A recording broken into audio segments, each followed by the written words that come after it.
Hello friends, welcome back. I am Vivek Singhal from tradingwithvivek.com। और अभी जिस तरीके से इलेक्शंस खत्म हुए और इलेक्शंस में एक क्लैरिटी नज़र आई, जैसे 4 स्टेट्स के इलेक्शंस के रिजल्ट्स आए थे, मिज़ोरम के नहीं आए थे बिकॉज ऑफ सम रीजंस। वो पोस्टपोन हुए थे, उनके रिजल्ट आना शायद आज आ गए होंगे। मैंने चेक नहीं किया क्योंकि बहुत ज़्यादा नंबर ऑफ सीट्स नहीं हैं वहाँ की। लेकिन जो 4 स्टेट्स में इलेक्शंस हुए उसमें चारों ही स्टेट्स में एक डिसाइसिव गवर्नमेंट बनी। क्लियर कट बिल्कुल मेजोरिटी थी जो भी विनिंग पार्टीज थी, और उनमें से 3 स्टेट्स में बीजेपी और 1 स्टेट में यहाँ पर कांग्रेस की जीत हुई। नाउ जो इस पूरे इलेक्शंस के बाद में जो आज मार्केट में रैली देखने को मिली, उस रैली का क्या मतलब निकाला जाए और किस तरीके से हमें काम करना चाहिए, इस बात को हमें समझने की जरूरत है। तो मैं हमेशा मार्केट में एक चीज़ ध्यान से समझता हूँ कि जो कुछ भी मार्केट में हो रहा हो, अगर उस टाइम पर मुझे लगता है कि जो अपने व्यूअर्स हैं, सब्सक्राइबर्स हैं, जो अपनी ये बड़ी-सी फैमिली है, अगर ये कुछ गलत कदम उठा लें, मीन्स ऐसा मुझे फ़ील हो कि शायद वो कैरिड अवे हो जाएँगे, तो मेरा मन होता है कि उस सब्जेक्ट पर बात की जाए। और यहाँ पर आज का ये सब्जेक्ट सेम है। जो आज की रैली देखने को मिली, इसका मतलब कभी भी ये नहीं है कि मार्केट अब यहाँ से सेम इसी तरीके से ऊपर जाती जाएगी और मून पर पहुँचने से पहले नहीं रुकेगी, ऐसा नहीं है। ये एक मीन्स एक फ़ील गुड फैक्टर जो था सबके अंदर, ये उसका एक रिज़ल्ट है और उससे ज़्यादा कुछ नहीं। ऐसा नहीं है कि यहाँ से non stop everyday all the stocks will keep on rising bye 5%, 6%, 7% और 10%, ऐसा नहीं है। अक्सर ऐसा देखा गया है कि इस तरह के इवेंट के बाद में एक अच्छी खासी रैली आए, जैसे आज रैली आई, और उसके बाद में नेक्स्ट डे मॉर्निंग में फिर से रैली आए और मिडवे के बाद में थोड़ा-सा फिज़ल आउट होना शुरू हो जाए। क्यों? क्योंकि ना तो रिजल्ट से मीन्स इस इवेंट से पहले कुछ ऐसी बेकार चीजें थी, उससे पहले भी टारगेट मीट हो रहे थे, उससे पहले भी स्टॉक प्राइस ऊपर जा रहे थे अपने टेक्निकल सेटअप के बेस पर, जो कंपनीज की नेट प्रॉफिटेबिलिटी है उनके बेस पर, बिजनेस के बेस पर। और अभी अगर ये एक अच्छा खासा पॉजिटिव इम्पैक्ट आया है 2 दिन में, तो अगर कहीं पर टारगेट अचीव हो रहा हो तो उसमें हमें ऐसा नहीं सोचना चाहिए कि अभी तो रैली शुरू हुई है, अब तो ये टारगेट से भी ऊपर जाएंगे। हमें एक सिस्टमेटिक अप्रोच के बेस पर ट्रेड करना चाहिए ऐसे में भी, क्योंकि 2 दिन की रैली के बाद में फिर से चीज़ें नॉर्मल सी होनी शुरू हो जाएँगी। लोग फिर से भूल जाएँगे कि इस तरह के कुछ चुनाव थे, इलेक्शंस थे, उनमें कौन जीता था, कौन नहीं जीता था, और जो लाइफ़ है, वो वापस से नॉर्मल लाइफ़ हो जाएगी एंड ट्रेडर्स भी कहीं न कहीं वापस से सब कुछ नॉर्मल सा फ़ील करेंगे। जैसे वॉर के केस में हुआ था, जब रशिया-यूक्रेन वॉर हुई, जब स्टार्ट हुई तो पता नहीं कितनी बातें हुई कि जैसे यहाँ से अभी न्यूक्लियर बॉम्ब अभी गिर जाएँगे और सब कुछ खत्म हो जाएगा।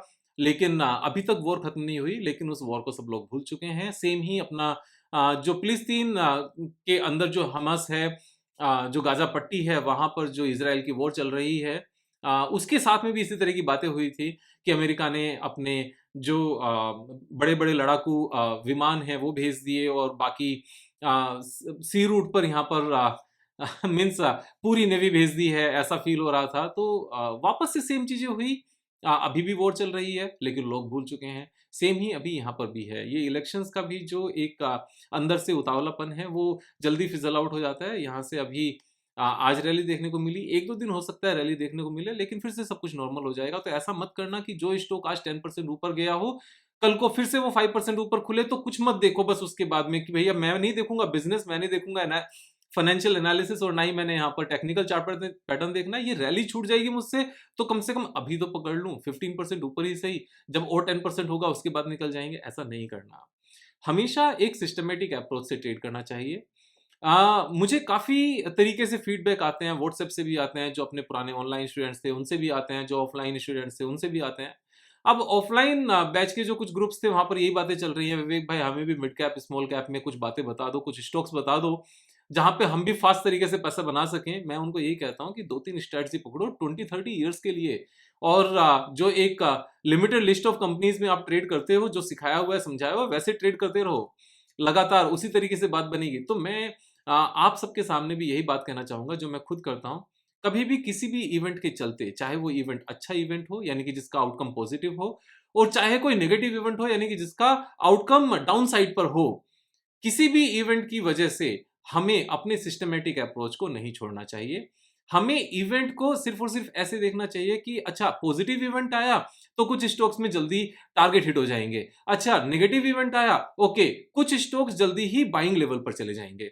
सिर्फ और सिर्फ इतना देखना चाहिए, उससे ज़्यादा कुछ नहीं। अदरवाइज इन सब चीज़ों का बहुत ज़्यादा शॉर्ट टर्म में फ़र्क नहीं पड़ता। हाँ, लॉन्ग टर्म में ज़रूर फ़र्क पड़ता है। लॉन्ग टर्म में किस तरह से फ़र्क पड़ता है कि अभी इन 3 इलेक्शंस में जहाँ पर बीजेपी आई है और ये बड़े स्टेट्स थे, इनके चलते एक क्लैरिटी इंडस्ट्रियलिस्ट को शायद आ गई होगी, प्रोबेबिलिटी बढ़ गई होगी, क्लैरिटी तो आना एक अलग बात है। प्रोबेबिलिटी बढ़ गई होगी कि शायद अब लोकसभा के जो इलेक्शंस होंगे, वहाँ पर भी बीजेपी के विनिंग के चांसेस और ज़्यादा बढ़ जाएँगे। हालाँकि जब मैं इस बात को कह रहा हूँ तो आप अभी कमेंट बॉक्स में काफ़ी लोग लिखेंगे, "अरे! ये तो अंधभक्त निकला, अरे! ये तो मोदी वाला निकला, अरे! आप विवेक भाई आप भी अंधभक्त निकले क्या?" तो देखो मैं इस टॉपिक पे ज़्यादा कुछ नहीं कहूँगा।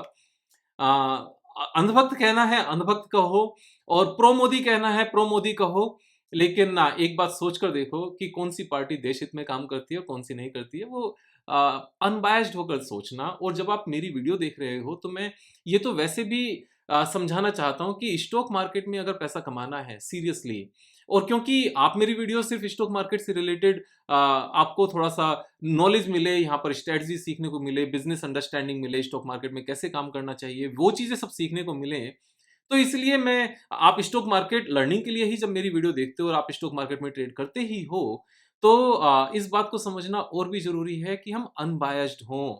हम एक बात को समझें कि जो चीज़ें यहाँ पर देश के हित में और अपने पर्सनल हित में, दोनों चीज़ें हित में होनी चाहिए। अगर दोनों चीज़ें एक ही डायरेक्शन में हैं, तो हम राइट ट्रैक पर हैं। लेकिन अगर दोनों चीज़ें एक ही डायरेक्शन में नहीं है, तो हम राइट ट्रैक पर नहीं हैं। यहाँ हम ऐसा नहीं कर सकते कि एक चीज़ तो अपने हित में है, और लेकिन वही चीज़, जो चीज़ अपने हित में है, वही चीज़ देश के हित से अगेंस्ट है। वैसे बात नहीं बनती। हमें सिर्फ़ करना क्या है? हमें सिर्फ़ एक चीज़ छोड़कर दूसरी वो चीज़ चुननी है, जो दोनों के हित में हो। फॉर एग्ज़ाम्पल, अगर इस कंट्री में कोई पावर प्लांट लगाए, ग्रीन एनर्जी का पावर प्लांट लगाए, तो ऑफ़ कोर्स वो देश के हित में है। और जब वो चीज़ देश के हित में है और पर्सनल हित में तो है ही, क्योंकि तभी तो बिज़नेस किया जा रहा है। तो दोनों चीज़ें जब एक ही डायरेक्शन में है, पर्सनल हित में भी है और देश के हित में भी है, तो वो चीज़ें सस्टेनेबल होती हैं और ज़्यादा लंबे टाइम तक चलती हैं।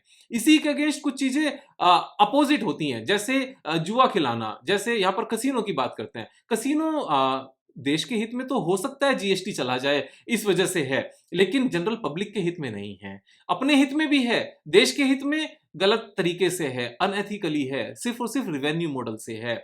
लेकिन जो मोराल है, यहाँ पर जो मोरल है, वो उस हित में नहीं है, जनरल पब्लिक के हित में नहीं है। लेकिन ग्रीन एनर्जी का पावर प्लांट लगाना, वो सिटीज़न्स के भी हित में है, वो देश के भी हित में है, क्योंकि यहाँ पर टैक्स की कलेक्शन आएगी और वो बिज़नेस के हित में भी है। तो इन सब चीज़ों को अनबायस्ड तरीके से सोचने की ज़रूरत है। हमें बहुत सोच समझ कर किसी भी पार्टी के फ़ेवर में रहने की ज़रूरत है। तो मैं ये नहीं कह रहा हूँ कि आप बीजेपी को वोट दो या आप कांग्रेस को वोट दो। लेकिन ये कहना कि विवेक भाई अंधभक्त हैं, अगर देश के हित में रहना अंधभक्ति होती है, तो ये अंधभक्ति ही ज़्यादा बेटर है बाकी सब चीज़ों से। एनीवेज़, क्योंकि आप अगेन स्टॉक मार्केट सीखने की बातें करते हो मुझसे, तो स्टॉक मार्केट में अनबायस्ड होना ज़रूरी है। तो यहाँ पर बाकी चीज़ों में भी हमें अनबायस्ड होने की ज़रूरत है। ये मैंने इसलिए बोला कि बाद में मैं सेम कमेंट्स पढ़ूँ, तो उससे अच्छा है कि मैं अभी बोल देता हूँ, और तो थोड़ा-सा मुझे बाद में पढ़कर ये नहीं लगेगा कि यार ये मीन्स समझा कितना मर्ज़ी समझा लो, समझ में नहीं आता। It's okay. Now again back to the same point. ये भी इम्पोर्टेंट पॉइंट था जनरल लाइफ का, स्टॉक मार्केट का, क्योंकि अगर स्टॉक मार्केट में हम ये सब चीज़ें नहीं समझेंगे, तो हम जितनी मर्ज़ी स्ट्रैटेजी सीख लें, हम मार्केट में पैसा नहीं कमा सकते। उसका रीज़न क्या है? उसका ये चीज़ें मार्केट से रिलेटेड ही है। उसका रीज़न ये है कि अगर हमने अच्छी स्ट्रैटेजी सीख भी ली और यहाँ पर मुकेश अंबानी ने एक और प्लांट लगा लिया और मुकेश अंबानी को हम बुरा आदमी समझने लगे कि ये तो सिर्फ अपनी-अपनी बातें करते हैं, और उस प्लांट को लगाने के लिए गवर्नमेंट की तरफ से किसी सब्सिडी के थ्रू एक लैंड पार्सल उनको सेल किया गया। तो यहाँ पर अगर हम उस इंसान को बेकार समझेंगे, तो उस कंपनी में कैसे पैसे लगा पाएँगे? और उस कंपनी में पैसे नहीं लगा पाएँगे, तो स्टॉक मार्केट में कौन-सी कंपनीज़ में पैसे लगाएँगे? फिर तो सारी कंपनीज़ बेकार हो जाएँगी, क्योंकि किसी ना किसी बड़े बिज़नेसमैन के ऊपर कुछ ना कुछ तो हम उल्टा-सीधा गलत देखते ही हैं। वो अच्छे तो नज़र आते नहीं है, क्योंकि वो बिलियनियर है और हम हैं नहीं। तो हमें इस थॉट प्रोसेस को भी बदलना पड़ेगा कि बिलियनियर को देखकर बेकार फ़ील करने के बदले बिलियनियर को देखकर ये सीखने की ज़रूरत है कि वो बिलियनियर बने कैसे? उनके अंदर वो क्या-क्या खूबियाँ हैं? क्योंकि ऐसा नहीं है कि मुकेश अंबानी या अदानी या टाटा या बिरला, ये लोग अगर 2000 करोड़ रुपीज़ का कैपेक्स का प्रपोजल लेकर किसी मिनिस्ट्री के पास जाएं, तो वो उनको तो असिस्ट कर दें प्लांट लगाने पर, किसी भी फैक्ट्री, कोई भी प्रोडक्ट का, कोई भी सर्विसेज का, और अगर हम जाएं तो हमें मना कर दें। ऐसा नहीं है, जो भी जाएगा उसको मिलेगा। ये बड़ा सिंपल सा कॉन्सेप्ट है, लेकिन वहां तक जाने के लिए 2000 करोड़ होने चाहिए। और वो 2000 करोड़ आएंगे कैसे? कि जिन लोगों ने 2000 करोड़ कमाए हैं उन लोगों से सीखा जाए कि 2000 करोड़ कमाए कैसे जाते हैं, अपने टाइम को यूटिलाइज कैसे किया जाता है, एक सिस्टमेटिक अप्रोच पर रहा कैसे जाता है। शाम को जिस टाइम पर सब लोग दारू पार्टी कर रहे होते हैं, डांस में जा रहे होते हैं, मूवीज देख रहे होते हैं, क्रिकेट देख रहे होते हैं, बाकी कुछ भी कर रहे होते हैं, उस टाइम पर वो लोग नेक्स्ट डे की, नेक्स्ट मंथ की, नेक्स्ट ईयर की प्लानिंग कर रहे होते हैं, अपने दोस्तों के साथ बैठकर बिजनेस प्लान बना रहे होते हैं, ना कि गर्ल्स की बातें कर रहे होते हैं। तो यहाँ उन लोगों से सीखने की जरूरत है, और जब सीख के हमारे पास भी उतना पैसा होगा, आप भी मिनिस्ट्री में जाओगे प्रपोजल लेकर, आपको भी मिलेगा। ऐसा नहीं है कि मिनिस्ट्री में कोई बायस है, वहां नहीं है ऐसा। मिनिस्ट्री में भी सिर्फ एक ही चीज देखी जाती है कि थोड़ा सा पैसा शायद पार्टी को आगे बढ़ाने के लिए चंदा के रूप में मिल जाए, डोनेशन के रूप में मिल जाए, और जिस स्टेट की आप बात करें उस स्टेट की तरक्की हो जाए। तो एक तो कंसिस्टेंटली उस स्टेट के लिए रेवेन्यू का मॉडल बन जाएगा, पार्टी चलाने के लिए भी थोड़ा सा बन जाएगा, directly indirectly I don't know what is the system, क्योंकि मैं उस सिस्टम में नहीं हूं। मैं तो मार्केट में ऑपरेटर की तो बात बता सकता हूं, लेकिन कुछ ना कुछ तो ऐसा होता होगा, पार्टी भी तो चलनी है ना, वहां भी तो खर्चे होने हैं, सभी पार्टी के खर्चे होने हैं। तो यहाँ पर और वो वहाँ के जो सिटीजन्स हैं, उस स्टेट के जो लोग हैं, उनको भी फायदा होगा, वहां भी रोजगार मिलेगा, देश को भी यहाँ पर तरक्की मिलेगी। तो ये सबके फेवर की बातें हैं, हमें अमीरों से सीखना है। इवेंट्स को एज ए इवेंट आया गया, बस इतना ही रखो, उससे ज्यादा कुछ नहीं।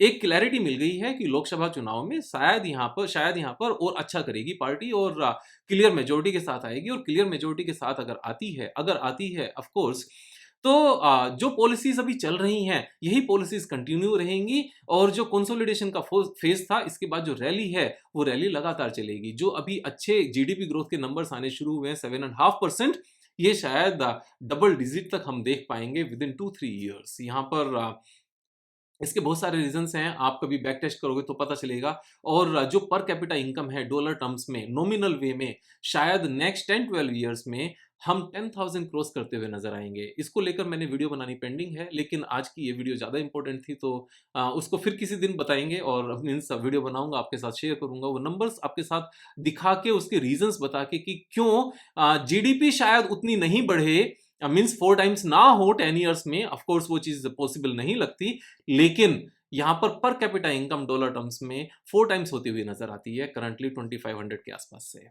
यहाँ पर स्ट्रेटजीज फॉलो करते रहो, अपने बिजनेस को एनालाइज करते रहो, फाइनेंशियल एनालाइज करते रहो, जो तरीके से आज तक पैसा बना है उसी तरीके को यहाँ पर लगातार लेकर चलते रहो। इवेंट्स आते रहेंगे, जाते रहेंगे, अच्छे इवेंट आएंगे, प्रॉफिट बुक कराएंगे, बेकार इवेंट आएंगे, बाइंग अपॉर्चुनिटी देंगे। अपनी स्ट्रेटजी से हटने की जरूरत नहीं है, यहाँ पर कैरिड अवे होने की जरूरत नहीं है कि स्टॉक कल 10% ऊपर गया था, आज भी 10% ऊपर जाएगा तो अब ले लो, क्योंकि फर्दर भी यहाँ से ऊपर जाता हुआ नजर आता है। ऐसा नहीं है, रैली के बाद कंसोलिडेशन आता है, रिट्रेसमेंट भी आती है।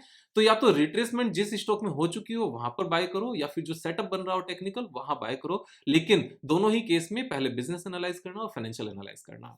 मैं अपना एक्सपीरियंस आप सबके साथ में शेयर करता रहूंगा, अपने दोस्तों के साथ शेयर करना है, सब्सक्राइब करना भी है, सब्सक्राइब कराना भी है। फैमिली बड़ी बनाएंगे, जिससे हम सब लोग साथ में मिलकर आगे बढ़ सकें, और एक तरीके से सिस्टमेटिक अप्रोच से अपनी फैमिली को खुशहाल बना सकें। कल फिर मिलेंगे एक नए वीडियो के साथ, तब तक जय हिंद, जय भारत।